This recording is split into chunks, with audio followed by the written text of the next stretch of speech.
Welcome to the All About the Journey podcast. I got my man Jay Marquez in the building, First Response, President and CEO. What's good with you? What's going on, man? Nice seeing you. We're going to talk about everything, the fire department, nursing program. What else is it? So First Response has different avenues, right? So First Response is the hub. So First Response has First Response School of Nursing, School of Emergency Medicine. We're going to get into all of that. We're going to get it. Okay, so bad. You got that. So before we even get started, tell the people where you're from, though.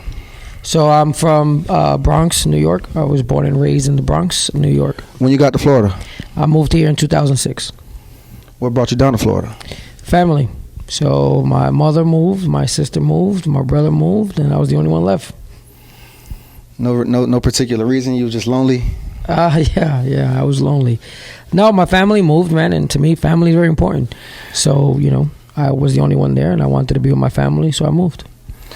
How long you say you was living in Florida before you got started into all this EMT and stuff? How'd you get, matter of fact, so you said you got here, what age again? I moved here in 2006. So how old were you at that time, though? 25, roughly, 24 or something. Oh, so you was an adult when you got down here. Oh, yeah. You ain't do no high school, nothing out here? No. Okay, so you got here at 25. What you was doing when you got here at 25? So I've been an EMT since I was 18. So I started my career in New York, and then I moved to Florida. When I moved to Florida, I pursued the same, field, same career. And I was an EMT when I got here. Went to paramedic school here, and then went to fire school, and kept going from there. So, was it part of the family business or something like that? That's what got you into it? Who else is in the family? Yeah, so my whole family is involved in emergency medicine. My uncle Jimmy started it, then kept going, my brother, and so on and so forth. So we moved to Florida, and we decided to start a family business in Florida. And the family business didn't work. So the family kind of separated, and everybody went their own way. And then I started my own business, which is First Response currently. And then it took off. And family business with who? Exactly. My mom, my father, and my brother. Your brother. He has a school as well? Correct. What's his school? Oh, we ain't shouting out other schools. But before you got to First Response, so you was doing the EMT the whole time. You never had no other job. It's the only job you ever had. I did a lot of other stuff. What was you into? I was always working as EMT and a paramedic. And then I ventured off into clubs, club promoting. I started a promotion company. What was that name? What was the name of that? It was called Street Soldiers Entertainment. And it did. What year was that? 08, 07, 08. So you started blazing. You came out here and started a whole street team. Yep. So, and it worked out. I mean, it worked out very well. It helped me prepare for what I do now. Now, how many years was you doing the EMT before you started the school? I always did it. I started at 18. I was always an EMT paramedic, and I just ventured off into other businesses such as promotion. But my core was always working in the field. I always had a job, and then I was always dabbing, trying to find different businesses and what could work. All right, then. So when you started the school, what year did you start this? I know you wasn't at this building first. Where was you at before this? So before this building, I was across the street. This is 6310 Hazeltine National Drive. We were at 6435 Hazeltine National Drive. Square footage on that first building to this one, because this one is big. Yeah, so the first building we moved into was about 5,000 square feet, and we rented that one. We purchased this building, so we own this one, and this one's about 16,000 square feet. How'd you get the startup money for all of this? So it actually, I was teaching, right? I opened up the school, right? And I started saving as I was in that smaller building, saving money. And then I met a guy. His name was Chuck McNulty, and he's a realtor, big time commercial realtor, right? And he and I kind of worked together. He helped me, come up with a business plan and a strategy to purchase this building. So I was teaching day classes, night classes. I was working in the street, as an EMT paramedic, saving money, and then I saved the deposit to buy this building. Would you say that was one of your mentors or somebody? Yeah, 100%. He's definitely a mentor to me. Because he put you on what? What did he teach you? He taught me real estate. He taught me commercial real estate. He taught me how to deal with banks. He taught me how to work commercial loans. And now I currently own 3 commercial properties. Where are those properties at? All over Central Florida. Oh, okay. So you got the properties, you got the school. So when you started the school, it only started as just EMT. EMT paramedic, correct? For how many years? That was the vision. We started our school with EMT paramedic, and we did that for about 5 years before we ventured off into other nursing and then fire. So nursing was second and fire third. Correct. How many students would you say attend this school Currently right now? enrolled, we have 496. How do you manage all of that? I have a great staff. I have a director of operations. Her name is Amanda Herrera, and she does a phenomenal job at keeping the day-to-day going. Shout out to Amanda. So you got the family working here too? Yep, my niece is Amanda. My mother is my compliance director. Okay. My sister is my nursing director. So it's the family is driving the ship. All right then. So what other? I know you got the school, and I know you got a couple other things. We're gonna get into those things next. So I seen you just launched Pristine. Correct. What made you come up with that name in the first place? A lot of people got that name. Yeah, you're right. So what happened there was a friend of mine that I grew up with in New York. I'm all about giving people opportunity, right? Because a guy gave me an opportunity, which is the guy I was telling you about, my mentor, Chuck. Chuck gave me an opportunity. I was born and raised in the Bronx. I dropped out of high school in 9th grade. I currently have a 9th grade education. I got my GED at 18. And I own a accredited college, right? You could come here and get your associate's degree. You leave here with an associate's degree. But the owner doesn't have a degree. He just has a GED. So, I'm not to say that I'm proud of that, but I tell people that so they could see that there's nothing that can limit you on what your goals are. I own a college with a GED. So I'm all about giving back and helping other people. So a friend of mine that I grew up with since we were about 12, 13 years old, he moved to Florida. And he was big into the body business, auto body. So when I started EMS, he started in that realm. And then he moved to Florida. And so we got to talking, and he was like, hey, man, I want to open up a shop out here. This is what I want to do. And I said, listen, I have the capital. I have the means. I have the connections. So let's do it.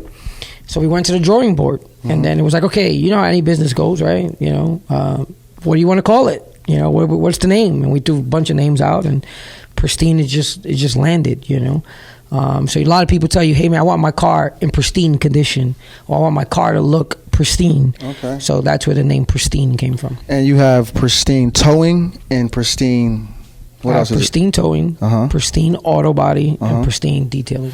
So you can get your car detailed, get body work, and washed. Correct. I'm going to have to go do that. When did you start that? I started Pristine about a year and a half ago. So it's new? Yep. How's it doing? Great. It's actually doing very well. So How many employees over there with that one? So Pristine Auto Body has 8, Pristine Detailing has 4, and Pristine Towing has 2. So you got how many students and how many employees? You got a lot of employees. We have combined as a whole probably close to 50 employees. So how you do all of that and maintain a social life with your kids? And by the way, talk about your kids. So I tell everybody, I tell my students, I tell my family, I tell everybody, I got to put my business first in order to put my family first. So technically my business comes first in order for me to put my family first. Okay. And what I mean by that is a lot of people are like, oh, family comes first. Yeah, you're right. Family does come first. But in order to keep my family first, I got to put my business first. Right. Because I have to be able to support them and take care of them. And I have a great support network. My wife, Lisa, she's been with me now about 14 years. And I couldn't do none of this without her, right? She keeps the house together. She keeps the family together. She keeps me together. So everything that allows me to be successful is not me. It's the people around me, right? How'd you meet Lisa? The club. So when I first got here, I was young. And coming from New York to Florida, when you get to Florida, it's a different animal, right? So you want to go out, you want to hang out, and then at the time, everybody loved people from New York. So it was great. I loved it. I met her in a club, and the rest is history. You have 2 kids. What's their names? Ethan and Aiden. Age? Ethan's 9, Aiden's 6. You have any more? No, I'm done. Why? Kids are more work than business. don't have any yet. You'll find out. One day. But nah, man. It's seeing that you're doing good. You got a lot of employees. You got a lot of people. What hard times did you have in this though? Before you got to all of this, I know it ain't all just dandy and No, definitely. What's the stress side of the job? As being a business owner or what like people like to say entrepreneur, right? A lot of people use that word loosely. Right. Hey, I'm an entrepreneur. I'm a business owner. And what I tell people is that I'm not a business owner. I work for a business. It just so happens that the business I work for, I happen to own. And a lot of people don't realize that when you open a business, they think that, I own a business, I can do what I want. Well, essentially, you got to do the opposite of that. You got to work harder.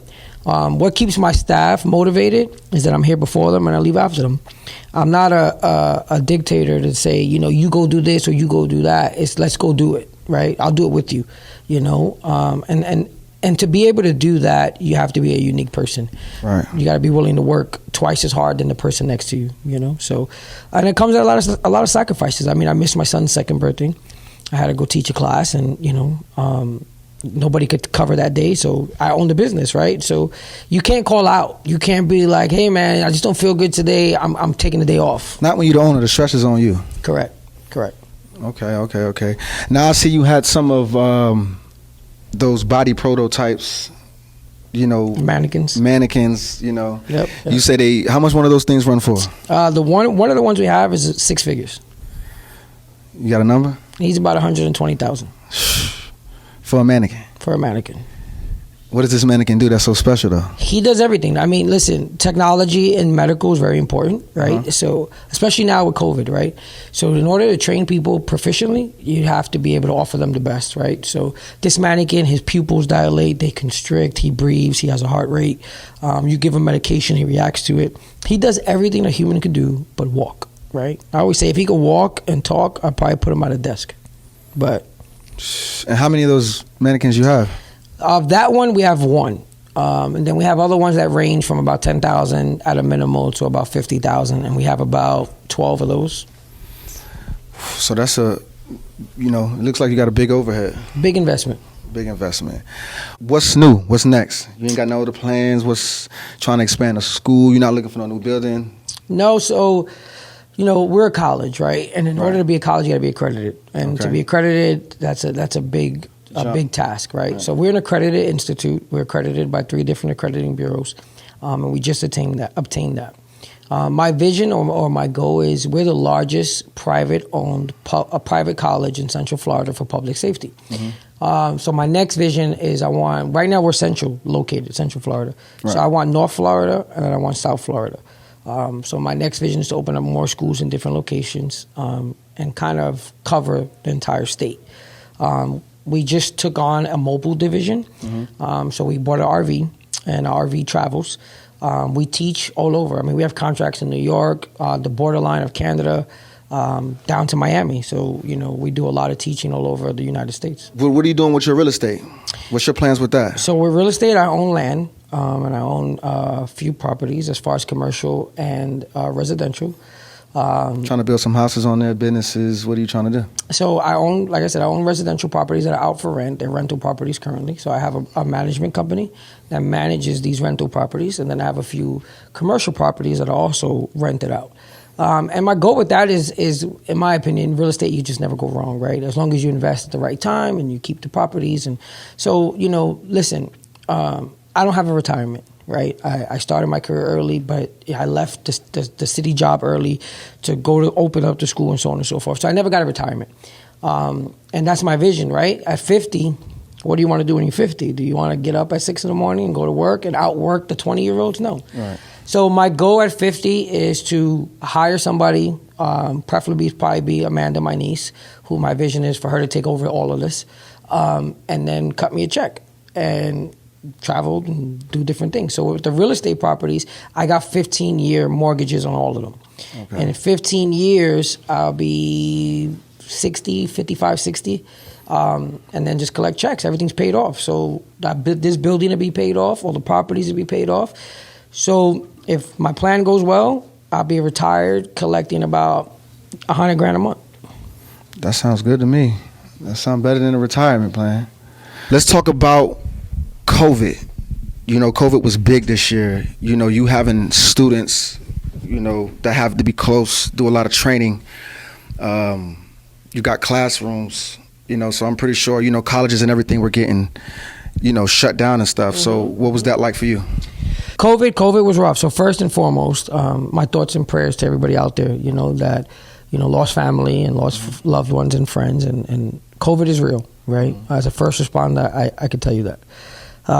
So COVID for me as a business owner was a little bit different. The field we're in, my college, we do public safety. So we train firefighters, police officers, paramedics, EMTs. So the guys we're training, they're going to COVID, right? So where most people are running from COVID, right? Lock your house down, don't come outside, stay indoors. My guys are going to COVID. So it was a little bit different. So as a owner and paramedic, because I'm an owner-operator, right? Meaning that I'm also a paramedic, it was rough because I want to go. Right? What's in me and always been in me is that the world falls apart. I want to be the first to go. I'm not going home. I want to go where it's at. So, but I had to take a step back and understand that I got to prepare the other people to go. So it was rough because all my students have jobs. So when COVID happened, they're getting activated to go to work, so they can't come to school. So it was a rough road. But we did everything we could to support our students, our fire departments, our police departments.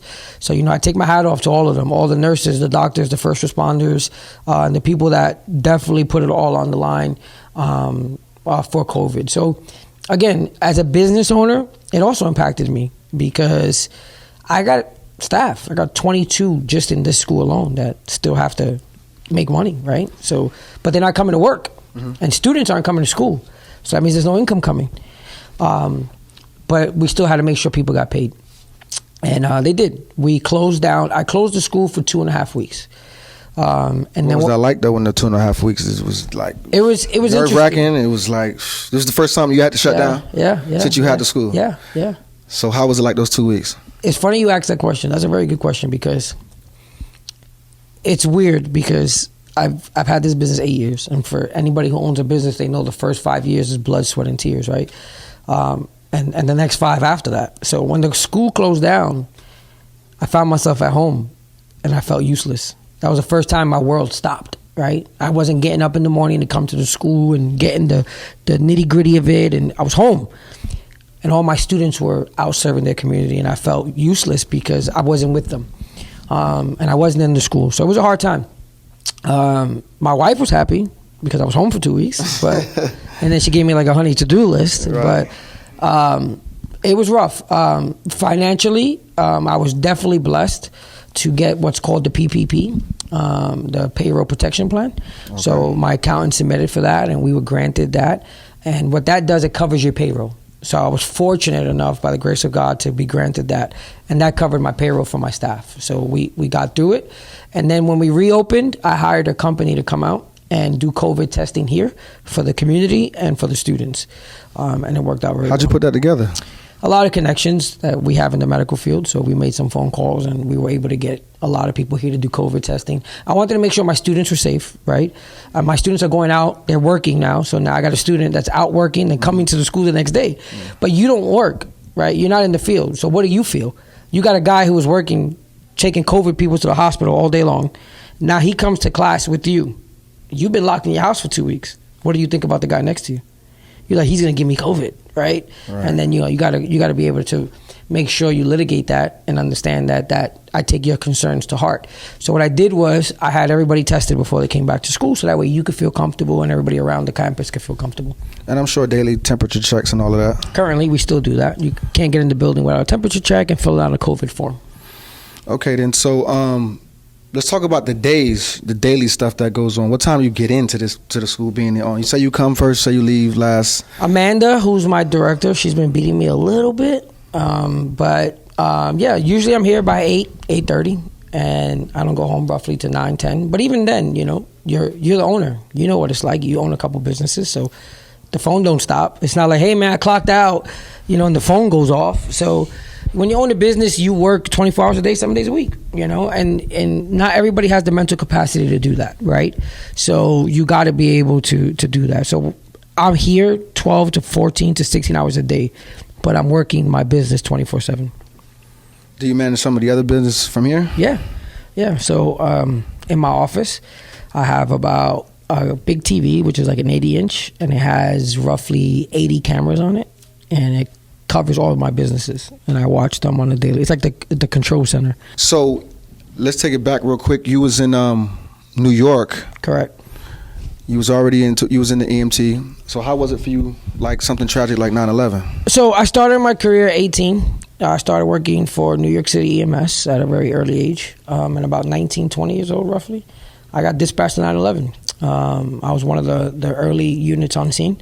What'd you see though? Like when you was dispatched to 9/11, was the planes like what was it like? I was a kid, right? So, I didn't have kids. My sense, my reality was different then. Right. As an 18, 19-year-old, you're a very selfish individual. All you care about is yourself. Right. So at that moment when I got there, it was like, I wanted to go. When 9/11 happened, dispatch was sending units. I wanted to go. Send me. When I got there, I was like, man, did I really want to get here? Because it was a lot of hate and discontent going on. So I was seeing people jump from the buildings, and hitting the floor, and people running frantically. It was a lot, to take in. But it didn't hit you then, because it's your adrenaline's pumping, and your mind is going, and it didn't really hit me. But it was definitely. I was there for 72 hours, so I was there for 3 days straight. Before I was able to go home and see my family. How'd you do it? Then you ate anything? What was them 3 days like? I will say there was a lot of people giving food, like a lot of people in the area were coming down and giving out food. So food, yeah, we ate, drank a lot of water. And it was a lot of work. I mean, it was a lot of work until the buildings came down. Once the buildings came down, it changed the mission a little bit, The original mission was like set up triage, try to save as many people as you can, get people out. When the building came down, it became more of a rescue effort, and try to find people and get people out of the building and get them out securely and safely. But it was definitely rough. I don't fly no more. I developed a fear of flying, which is weird. You don't fly? How? What you mean? I hate to fly. If You I hate have to to fly? fly, I will fly. But flying is just, I get a lot of anxiety now flying. But I guess that, people say people suffer from different things. I don't have PTSD. I don't lose sleep about it. It doesn't haunt me, and there's a lot of people that it does, and my heart goes out to them, truly. I can only imagine what that's like. But for me, I don't have any of that. But I guess one thing I got from it was that I don't want to fly. So I fly all the time. Yeah. I don't think you can. Do you enjoy it? With my brother being in his situation, Right. high in the sky in the military, it kind of messed with me. But going to college right after high school, I had to get used to flying Right. Cali flights all the time. So Right. it was, I still fly. I mean, I don't sleep too good on flights anyways, and I got to stay up. I try to sleep, it don't work for me. Yeah, I can't. People say just sleep on a plane, it don't really work for me. So you have a little anxiety of flying as well? In a way, Okay. you feel me? Not really. I know I still got to travel because Right. I don't know. I can't be driving state to state and all that, but you always doing something. Trying, man. I mean, the goal in anybody's life is, a lot of people focus on money, right? I want to make money, when you work for passion, money comes, right? So, my goal is I just follow my passion, wherever it leads me. And the businesses that I have, I don't invest in business. I never have, and I never will. I invest in people because people make money. Right. So if you came and you was like, hey, man, I love this thing. I got a passion about it. You're going to work for it, whether we make money or not. Right. So the money comes second. If you find the passion will take you. The money will come. So I don't know what the future holds. If I find some passionate people, then maybe more investments. So you was doing EMT and then you started finding passionate people, and that's when it got started. Well, the first passion was my own, right? Right. To teach. And I taught and I started teaching, and then teaching took me to wanting to own my own college. And then my next passion was real estate, and it took me to wanting to own my own building. So, and then that's how I kept growing from there, The building we're in is a $3 million building, and we purchased it, meaning that I mortgaged it. I don't own it outright. I have a mortgage on it. The mortgage on this building is about $30,000 a month. So, the school makes it, obviously. So, you just got to structure things properly because the building's not owned by First Response, right? First Response does not own the building. First Response leases the building. I have another company that owns the building. What company is that? It's called JAE Holdings. So JAE Holdings stands for Jason, Aiden, and Ethan, which is my two boys. Okay. My holding company purchased this building. Then they rented it to First Response, which is another company I just happen to own, right? So the bank wants to see when they give you money, who's going to pay that mortgage. First Response is going to pay the mortgage, right? So here's a question for you. If the mortgage on this building is $18,000, how much you charge First Response? $18,000, right? No way. What you charging them? What would you charge a regular person? I don't know. These your numbers. You putting me on the spot. Right? So just think about it.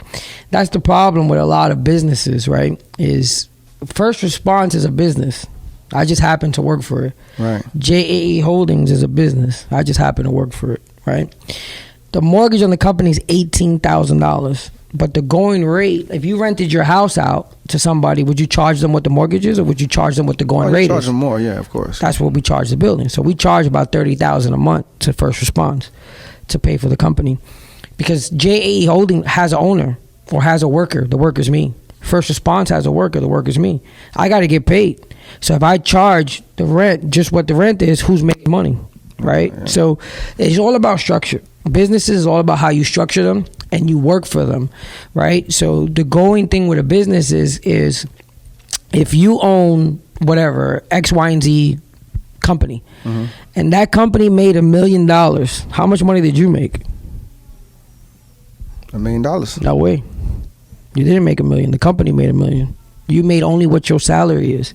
A lot of people take the money like, oh, my company made $1 million, so I made $1 million, right? Well, then how does the company continue to grow if you made all the money, right?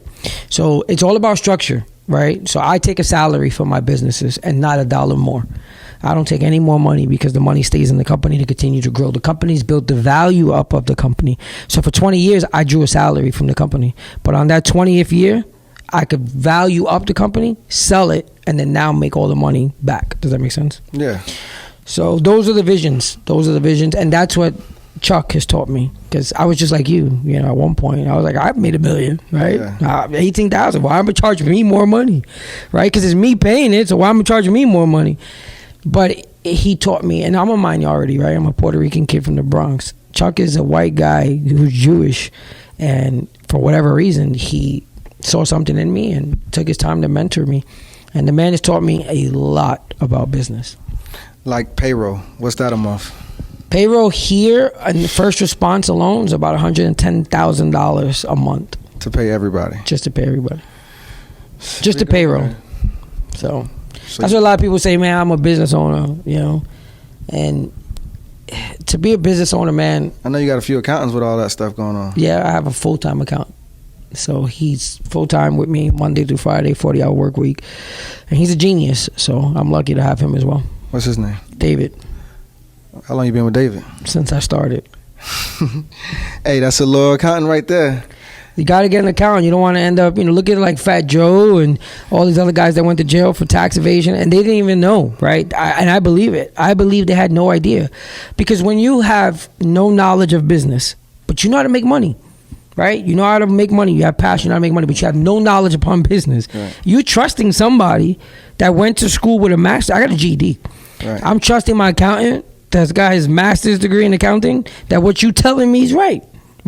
I don't know how to figure out if what you're saying is right or not, right? So you trust them, and the next thing you know, the IRS is knocking at your door, and your accountant is telling you, "Wow, that's not my problem; it's your problem." And then, like Fat Joe, you got to go to jail. So you got to have a good accountant and trust that accountant. You only have one? I only have one, but we do what's called an audit every year, where I hire another firm to audit everything he did.